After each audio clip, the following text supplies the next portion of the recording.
안녕하세요, 초보강입니다. M1 Max 맥북 프로를 구매한 후 지금까지 6개월이 넘게 사용했습니다. 혹시 지난 영상을 못 보셨으면 여기 위쪽을 눌러서 보시면 됩니다. 제 경우 거의 영상과 사진 작업을 위해 구매한 것이라 100%는 아니겠지만 최대한 M1 맥북 프로를 괴롭히며 사용했다고 생각합니다. 6개월이 지난 시점이라 지금쯤이면 이제 사용기에 관한 얘기를 할 수 있을 것 같아 이렇게 장기간 사용기를 정리해 보려고 합니다. 성능 테스트 같은 것은 초기 발매 시 많은 영상들이 있었기 때문에 따로 거론하지 않으려고 합니다. 장단점을 따로 구분하지 않고 제가 느낀 점을 말씀드리도록 하겠습니다. M1 Max뿐 아니라 M2 Max 맥북 프로를 기다리시는 분들께 도움이 되었으면 좋겠습니다. 끝까지 시청 부탁드립니다. 제일 먼저 디자인에 대해 말씀드려볼까요? 먼저 전 16인치 M1 Max 맥북 프로 2테라 64기가를 구매했습니다.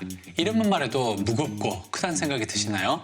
전에 말씀드렸는지 모르겠는데 저는 이 디자인이 마음에 쏙 듭니다. 제가 오래전 2011년 맥북 프로를 사용했는데 그 디자인과 크기, 무게가 거의 비슷합니다. 아직도 2011년 맥북 프로를 가지고는 있지만 지금 제가 있는 이곳에는 아쉽게도 없습니다. 아무튼 무게나 디자인이 제가 가지고 있던 예전 향수를 자극했다고 할까요? 그래서 디자인은 정말 마음에 듭니다. 무게도 1.5kg을 넘어가면서 다 거기서 거기라고 생각합니다. 그래서 너무 무겁다는 생각은 크게 하지 않았습니다. 또한 거의 작업은 집에서 했기 때문에 그런 걸 수도 있습니다. 그리고 이번에 노치가 생기면서 싫어하시는 분이 많이 계셨는데 제 경우 다크모드가 디폴트라 신경이 쓸 일이 없었습니다. 물론 메뉴바에 아이콘이 많아지면서 안 보이는 건 문제가 되지만 바텐더란 프로그램을 사용하고 있었기에 보여야 할 것을 잘 조절하면서 사용했습니다. 디자인은 개인의 취향에 따라 호불호가 굉장히 많이 달라지므로 구매 전 꼭 실물을 확인하시기 바랍니다. 그런데 설마 맥북에도 다이나믹 아일랜드가 생길 수 있을까요? 그 전에 페이스 아이디부터 적용이 돼야 할 것 같네요. 이번엔 포트 구성에 대해 말씀드리겠습니다. 먼저 HDMI와 SD 카드 리더기가 들어간 것은 정말 잘 사용하고 있습니다. 외장 모니터를 연결할 때 그냥 연결하면 바로 사용할 수 있고 촬영 후 영상을 옮길 때도 그냥 SD 카드 리더기에 꼽으면 되기에 정말 편리합니다. 물론 다른 타입의 메모리를 사용한다면 여전히 불편하겠지만 제 경우엔 SD 카드를 이용하기에 더할 나위 없이 좋습니다. 2016 맥북 프로의 경우 USB-C 포트만 4개가 있어서 반드시 외장 허브를 사용해야 했는데 지금은 허브를 사용할 일이 거의 없습니다. 다만 USB-A 포트를 하나만 넣었으면 정말 좋았을 거라는 아쉬움은 있습니다. 이동할 경우가 아니라면 항상 외장 키보드를 사용하는데 전 USB-A로 연결되는 거라 이때는 어쩔 수 없이 허브를 사용해야 합니다. 또한 유용하게 사용하는 소니 레코더의 경우 USB-A 포트를 사용하기에 이 부분은 아쉬움이 많네요. 더도 말고 딱 하나만 있었어도 완벽했을 거라는 생각이 듭니다. 참, 맥세이프 충전 포트의 경우 전 거의 사용하지 않고 있습니다. USB-C 포트로도 충분히 사용 가능하고 충전기가 무겁기에 좀 작은 100W 충전기를 하나 구매해 USB-C로 사용하고 있습니다. 요거 아주 편리하고 좋습니다. 사운드는 다들 아실 것 같은데 정말 좋습니다. 아이폰, 아이패드만 해도 웬만한 다른 기기에 비해 좋은 소리를 들려주는데 스피커 자체가 다른 맥북 프로는 웬만한 다른 소형 스피커보다 특히 좋은 소리를 들려줍니다.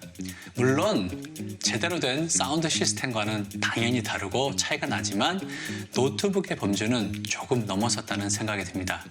전엔 헤드폰을 연결해서 듣는 것을 즐겼다면 현재는 그냥 맥북에서 나오는 그대로의 소리를 주로 듣고 있습니다. 공간 음향을 지원하다 보니 소리가 꽤 재밌다고 생각하게 됩니다. 맥북 구매 이후 이어폰 단자는 사용한 적이 거의 없네요. 물론 제 귀가 소리에 정말 민감하지 않은 것도 한몫하는 점도 있습니다. 이제 디스플레이에 대해 말해보겠습니다. 리퀴드 레티나 XDR이라는 거창한 명칭이 붙은 디스플레이는 100만 대 1의 명암비를 자랑한다고 합니다. 특히 HDR 콘텐츠를 작업할 경우 아주 좋습니다. 사용하면서도 높은 명암비 때문에 안부에 탁월하다는 생각이 들 때가 많았습니다. 특히 영상과 사진 작업을 할 때 정말 좋더군요. 하지만 대부분의 경우엔 별 차이를 느끼기 어렵습니다. 극단적인 명암비가 필요할 경우가 거의 없죠. 또한 120Hz 프로모션의 경우 더더욱 느끼기가 어려웠습니다. 소개에는 콘텐츠 재생 시 움직임에 맞춰 자동적으로 전환된다고 하고 동영상 편집 시 영상과 일치하는 고정 재생률을 선택할 수 있다고 합니다. 헌데 전 크게 느끼지 못하고 사용할 일도 없었습니다. 그나마 가장 느낄 수 있는 것은 웹서핑 시 빠른 스크롤링일 텐데 현재 사파리가 지원하는지도 모르겠고 웹서핑을 한다고 해도 계속 넘길 일이 없죠. 한 페이지를 넘긴 후 읽고 확인하는 시간이 있어서 제 경우 기존과 차이를 느끼긴 어려웠습니다. 디스플레이는 참 좋은데 글쎄 하는 생각도 드네요. 물론 다음 맥OS에서 이런 부분이 어떻게 변화될지는 모르겠습니다. 전력 소비는 노트북을 들고 다니는 사용자라면 어쩔 수 없이 관심이 가는 주제죠. 집이 아니라면 늘 부족한 배터리가 발목을 잡게 되어 커다란 충전기를 들고 다녀야 하죠. 제 경우 작업을 늘 집에서 하기에 전력 소비량을 크게 걱정을 하지 않음에도 M1 맥북 프로를 사용하면서 정말 놀라고 있습니다. 사파리에서 4K 유튜브를 플레이하더라도 10W에서 왔다 갔다 하는 수준입니다. 파이널 컷을 이용해 4K 영상을 두세 개 정도 싹 컷 편집을 해도 15W에서 20W 정도를 사용하고 플러그인을 적용할 경우 30에서 35W 정도 되는 것 같습니다. 이건 전원을 연결하거나 빼거나 동일하게 유지가 됩니다. 사용할수록 전성비는 놀랍다고 생각하게 됩니다. 물론 아주 무거운 영상 작업을 하면 배터리 소모는 정말 빠르기에 온종일 사용할 수 있다는 것은 아니지만 기존 대비 정말 오랫동안 사용할 수 있습니다. 영상이나 사진 작업 또한 게임이 아닌 일반 사용이라면 웬만해선 충전기가 필요 없을 것 같다는 생각도 듭니다. 이제 마지막으로 성능에 대해 느낀 점을 말씀드리겠습니다. 사실 M1 Max 맥북 프로를 구매한 가장 큰 이유는 누가 뭐라 그래도 성능이죠. 기존 제가 하는 영상 및 사진 작업을 정말 빠르게 할 수 있다는 기대감이 가장 컸고 실제 작업 시 매우 많은 시간 단축을 경험했습니다. 특히 제 경우 파이널 컷을 이용해 4K 영상을 작업하는데 2019 iMac i9에서도 두세 개 정도 레이어가 만들어지면 원활한 작업은 어려웠습니다. 여기에 조금 무거운 플러그인이라도 적용한 후 프리뷰라도 보려고 하면 프락시 말고는 답이 없었습니다. 한데 현재는 프락시를 만들 경우가 한 번도 없었습니다. 물론 20배속의 영상에 모션 블러 플러그인 같은 것을 적용하면 역시 힘들지만 그래도 프레임 드랍이 발생하면서도 플레이가 되긴 되더군요. 특히 최종 출력하는 시간은 기존과 비교할 수 없을 정도로 빠릅니다. 물론 10분 걸리던 게 1분 걸린다 이와 같은 것은 아니지만 출력 시 3, 4분 차이는 엄청난 차이라고 생각합니다. 이건 시간이 길어지고 용량이 크다면 더 체감이 될 겁니다. 또한 많은 분이 내장 SSD 용량을 적게 하고 외장 SSD를 사용해 비용을 절약하라고 하시는데 제 경우는 반대로 내장 SSD 용량을 많이 해서 안정성을 크게 가져가라고 말씀드리고 싶습니다.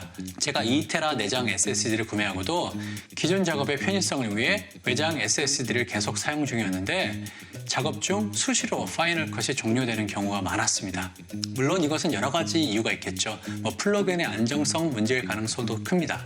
하지만 외장 SSD에서 작업하던 프로젝트를 내장 SSD를 옮기고부터는 동일한 프로젝트로 이유 없는 종료가 거의 10분의 1로 줄어 안정적으로 작업하고 있습니다. 사진 작업은 더 말할 것도 없죠. 정말 빠르고 안정적으로 작업이 가능합니다. 출력 시간도 아주 엄청나진 않지만 상당히 빠르게 작업이 가능합니다. 다시 한번 말씀드리지만 영상 작업을 하신다면 내장 SSD를 1TB 이상으로 구매하셔서 영상 작업을 내장 SSD에서 하시고 외장 SSD는 보관용으로 사용하시면 정말 빠르고 안정적으로 작업이 가능하실 겁니다. 이렇게 6개월 동안 M1 Max 맥북 프로를 사용하면서 느낀 점에 대해 정리해보았습니다. 꼭 사라고 추천해드리기엔 가격 때문에 선뜻 말씀드리기가 어렵습니다. 간단한 작업을 위해 M1 Max를 구매하는 것은 돈 낭비라고 생각하고요. 하지만 영상과 같은 무거운 작업을 하고 구매 비용보다는 여러분들의 시간이 중요하시다면 M1 Max 맥북 프로는 최고의 선택이 될 것으로 생각합니다. 현재 M2 Max가 나온다면 어느 정도의 성능이 될지 모르지만 M1에서 M2로 갔을 때의 성능 향상폭을 보면 대충 가능할 수 있을 것 같습니다. 10월 애플 행사가 있을지 이때 M2 Max 컴퓨터가 발매될지 모르지만 현재로도 M1 Max는 차고도 넘치는 성능을 가지고 있다고 말씀드리고 싶습니다. 오늘 제가 준비한 영상은 여기까지입니다. 여러분들이 맥북 프로를 구매하시는데 도움이 되었길 바랍니다. 영상 시청 정말 감사드리고 다음 시간 더 좋은 영상으로 찾아뵙겠습니다. 행복한 하루 보내세요. 감사합니다.